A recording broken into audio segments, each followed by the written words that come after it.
kazi amekuwa amekifanya katika miaka miwili. It would have taken longer, but God was gracious, and then somehow we were able to manage.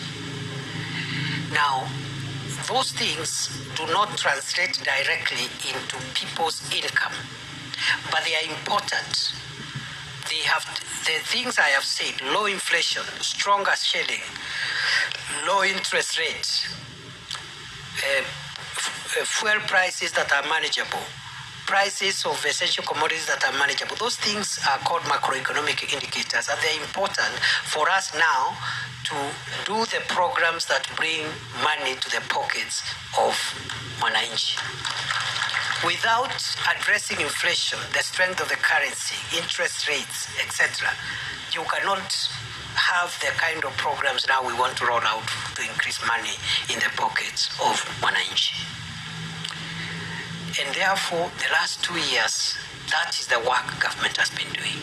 Today, we're in a better place, much better place than we were in 2022. Going forward, therefore, for the remainder of this first term of President Ruto, tunataka kuweka bidii, kujenga uchumi, sio mambo ya kijumla kama bei ya chakula, mambo ya kijumla kama mfumuko wa bei, mambo ya kijumla kama bei ya mafuta, mambo ya kijumla kama interest rate. Tunataka sasa kuwekeza katika sekta ambazo zinaleta fedha zaidi katika mifuko ya mwananchi wa kawaida. Our focus now is to increase household incomes and also to create jobs which will bring incomes at the household level. And this is how we are going to do it. And this is what we are doing, not what we are going to do it. We are already doing it. Of course, we will keep an eye on macroeconomic stability, because again, if interest rates go high, if inflation goes high, if the fuel prices go high, it will disrupt the other programs, because all the money now will be geared towards interventions to stabilize the general economy. So, other than macroeconomic stability, this government is, as we speak, investing in projects and programs for the transformation of key sectors of the economy, which give maximum impact on the highest number of the people of Kenya. Wacha nirudie kwa Kiswahili. Serikali inaekeza sasa hivi kwa sababu uchumi sasa umedhibitika. Kilichobaki sasa na kinachoendelea ni serikali kuweka rasilimali kusaidia sekta ambazo zinaleta mapato zaidi kwa wananchi walio wengi katika Jamhuri ya Kenya. Sekta hizo ni sekta ya kilimo, sekta ya ufugaji, sekta ya madini, sekta ya uvuvi na sekta ya uchumi samawati. If you look at the way our economy is structured, about 80% of the people of Kenya, especially those in the rural areas and those at the bottom of the social structure, 80% of the people of Kenya get their daily bread, their livelihood, from sectors in agriculture,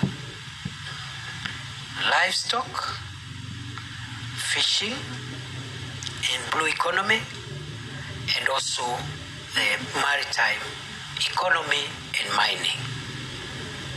Almost everybody. Kama mtu sio mkulima ni mfugaji. True or false? Kama sio mkulima na mfugaji ni mvuvi. Si ni kweli? Kaunti za pwani karibu zote mambo ya uvuvi na uchumi samawati. Kaunti za Nyanza uvuvi, uchumi samawati. Kaunti za Rift Valley, kaunti za Central mambo ya kilimo. Jamii ya zote za wafugaji mambo ya ufugaji wa mifugo. If you address those sectors, you will have solved Kenya's economic problems big time. Na hiyo ndio bottom up. If you can support the economy of pastoralists so that pastoralists get better value for their livestock in the value chains in the livestock industry, you'll have solved a big problem for many people across the country. So that's what we are focusing in. And I know Isiolo, maybe a small part is agricultural, but the bigger part is pastoral and rangeland. Is that true?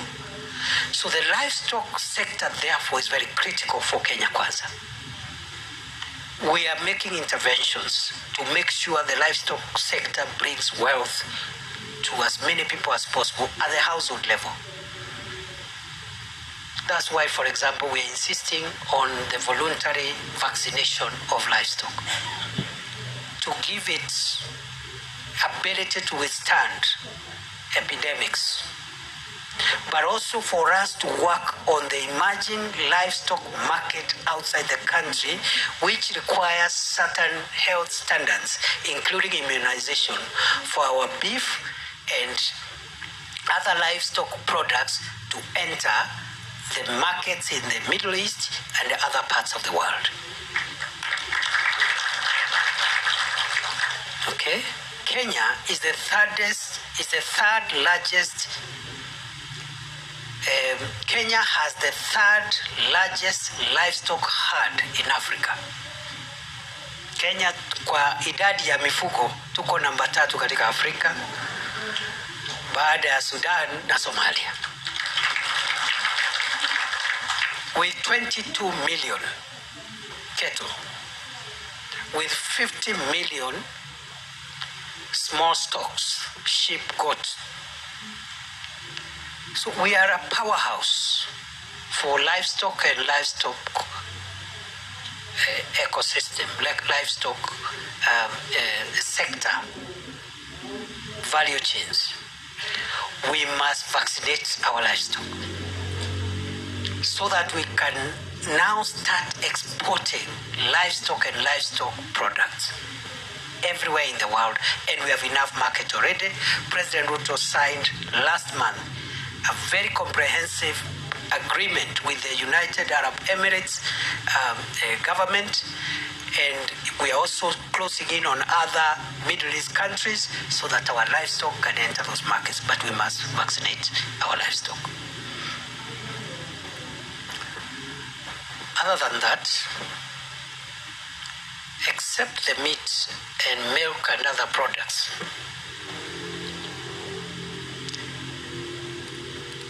hides and skins and the leather value chain has been wasted for years.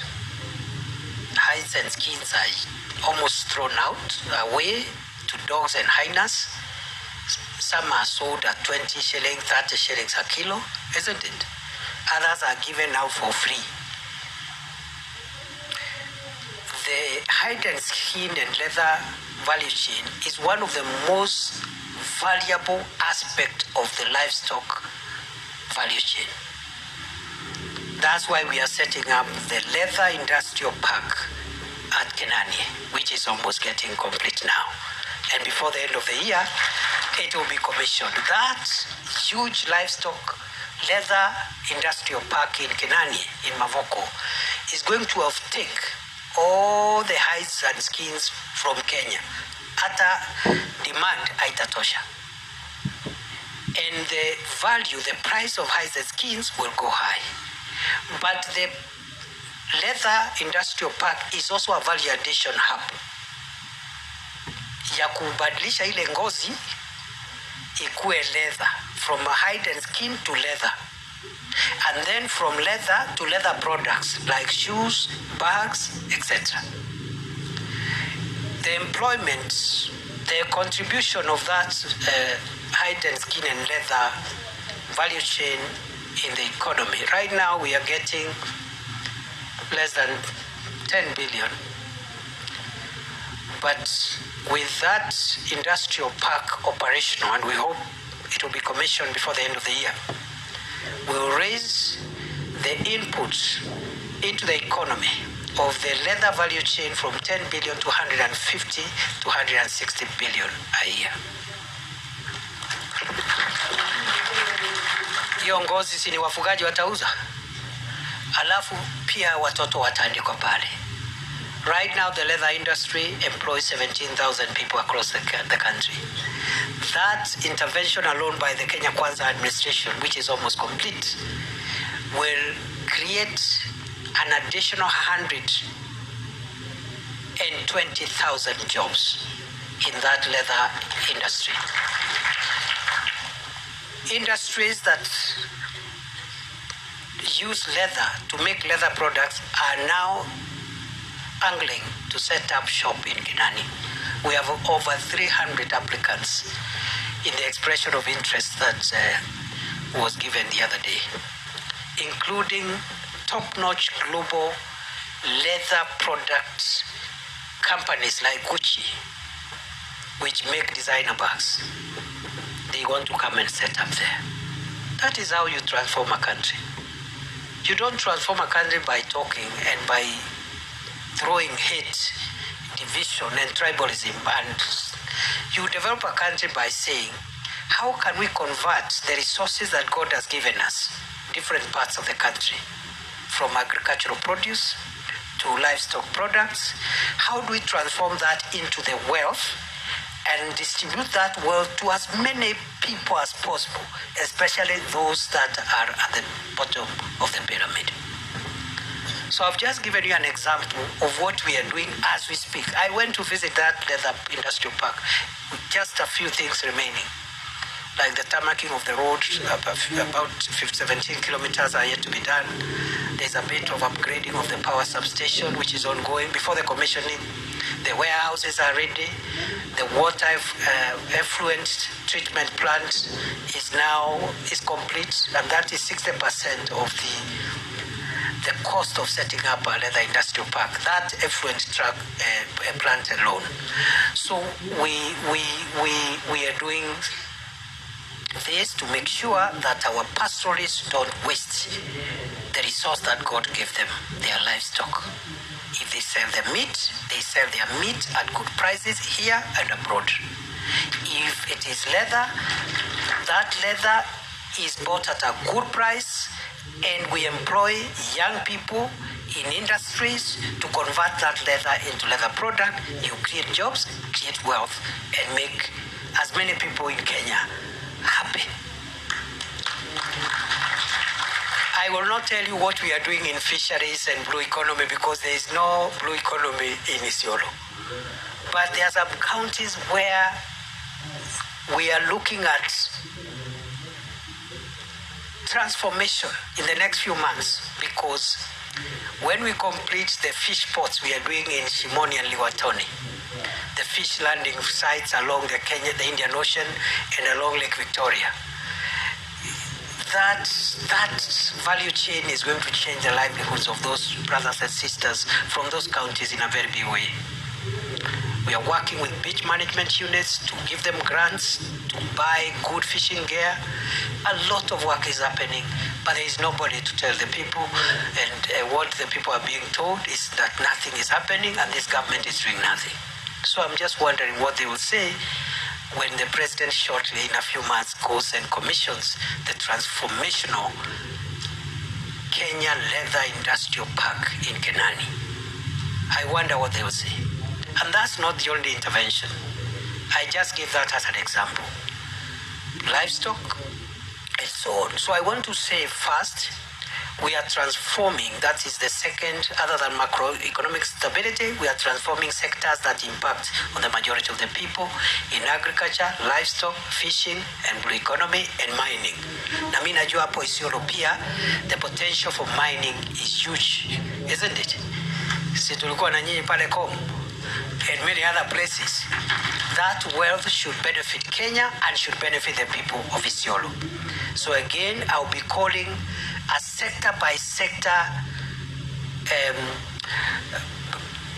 working group to unlock some of the bottlenecks that are making Com and other places not to generate enough wealth for Kenya and for the people of Isiolo, And we've spoken with the new Minister for Mining. So when I call counties where mining has potential, Isiolo will be part of that discussion because we want to unlock the mining value chain. There's a lot of wealth on our soils, and the people walking on top of those soils are walking on gold and they are poor. Isn't that a contradiction? Yani kuna dhahabu hapa chini na wale wanatembea juu yake hana chochote.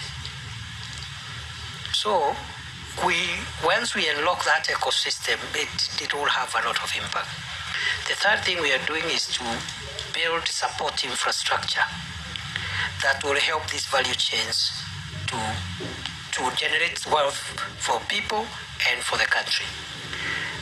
Roads, electricity, county aggregation and industrial parks, special economic zones, markets, and all these projects which are already happening. I'm not telling you what we will do. As we speak, we are building 400 markets across Kenya. 250 markets are being built as we speak. So the next time I come to Isiolo, I will be coming to inspect 1 or 2 markets that are being built.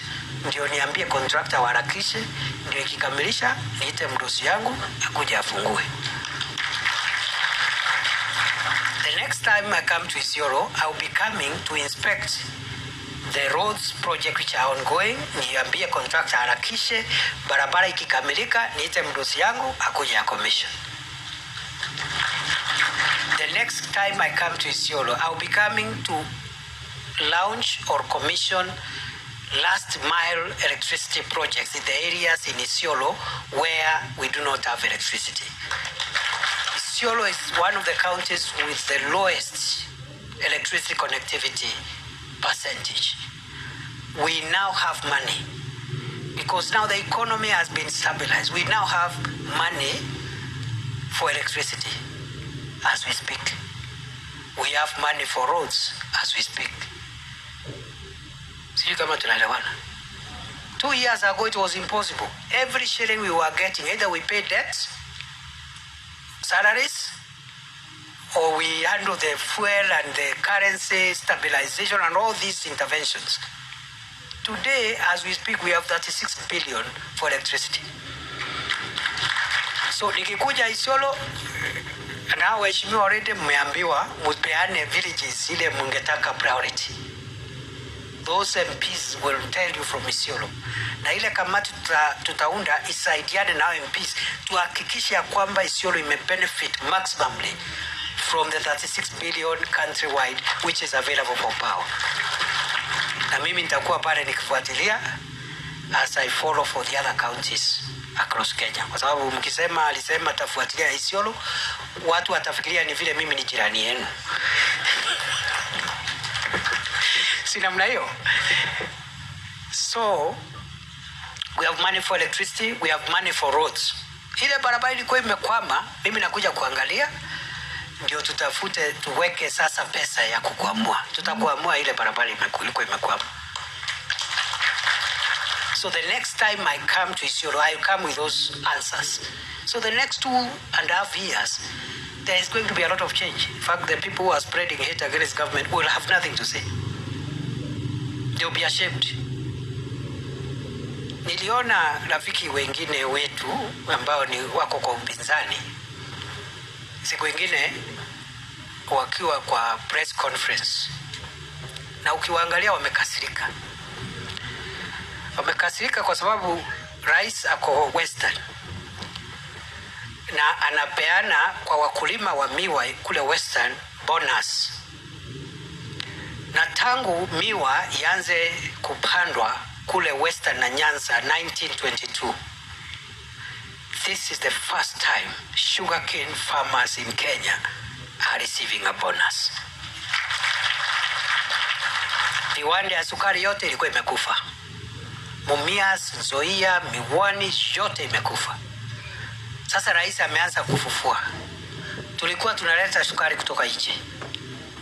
Ya? Wengine wenu hapa nyinyi ndio mlikuwa mnatafuta licenses ya kuimport sugar. Hiyo biashara sasa imefungwa. kwa sababu we have enough sugar produced in Kenya by Kenyan farmers. So afadhali tufunge biashara